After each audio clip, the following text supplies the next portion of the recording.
বিদ্যালয়ের শ্রেণীকক্ষের বেহাল অবস্থা, যে কোনো মুহূর্তেই ঘটতে পারে বড়সড় দুর্ঘটনা। প্রতিবাদে স্কুলে তালা মেরে পথ অবরোধ করে বিক্ষোভ দেখালো অভিভাবক এবং স্থানীয় বাসিন্দারা। সোমবার ঘটনাকে ঘিরে ব্যাপক চাঞ্চল্য ছড়ায় উত্তর দিনাজপুর জেলার হেমতাবাদ ব্লকের মালন এলাকায়। অভিভাবকদের অভিযোগ, দক্ষিণ মালন অবৈতনিক প্রাথমিক বিদ্যালয়ের বেহাল দশা দীর্ঘদিন ধরেই। ছাদের চাঙড় ভেঙেই মাঝে মাঝেই খসে পড়ছে। তাসের ঘরের মতো দাঁড়িয়ে রয়েছে গোটা শ্রেণীকক্ষ। স্কুলের বারান্দাতে পলেস্তারা খসে বেরিয়ে এসেছে লোহার রড। যে কোনো সময়ে ঘটে যেতে পারে বড় দুর্ঘটনা, যার প্রতিবাদে এই দিন রাস্তা অবরোধের পাশাপাশি চলছে বিক্ষোভ।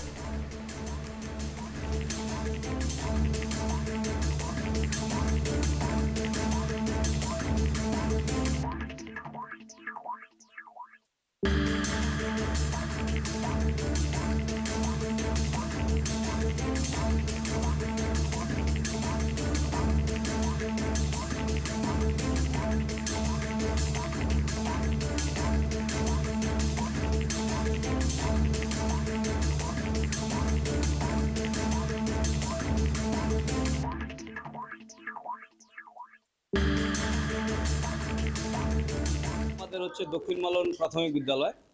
আমাদের দীর্ঘদিনের দাবি ছিল, আমাদের এখানে হচ্ছে প্রথম শ্রেণী থেকে পঞ্চম শ্রেণী পর্যন্ত ক্লাস আছে। এবার সেই জায়গায় দাঁড়িয়ে মাত্র একটা ক্লাসরুম, এবং সেই ক্লাসরুমটা একদম প্রায় ভগ্নভাবে আছে। এবং রিসেন্ট ওই দিন শিক্ষকরা ছিল, ছাত্ররা ছিল না, যে সরকারি নির্দেশ অনুযায়ী। সেটা হচ্ছে শুক্রবারে বৃষ্টির সময় স্কুলের সামনের বারান্দাটা ভেঙে পড়ে যায়। তার আগে আমরা এটা নিয়ে বহুবার এসআই অফিস, বিডিও অফিসে আমরা দরবার করেছি। স্কুলটা আমাদের ভাঙে কখন বাচ্চাগুলোর উপর পড়ে যাবে কোনো গ্যারান্টি নেই। মানে আমরা খুব অসুবিধার মধ্যে আছি। এটা দ্রুত যেন ঠিক হয়। এইখানে কি ছাত্র পড়ানো সম্ভব? আপনাদের কেউ না, এখানে কোনো সম্ভব নেই। আপনাদের কেউ করে? আমার মেয়ে পড়ে, আচ্ছা, আমি পড়াতে পারতেছি না। এইভাবে কি করে পাঠাবো? আমার বাচ্চা যদি একটা ক্লেম হয়ে যায় তো কি হবে? এইভাবে বাচ্চা পাঠানো যাবে না। এটাকে দ্রুত যেন ঠিক করা হয়।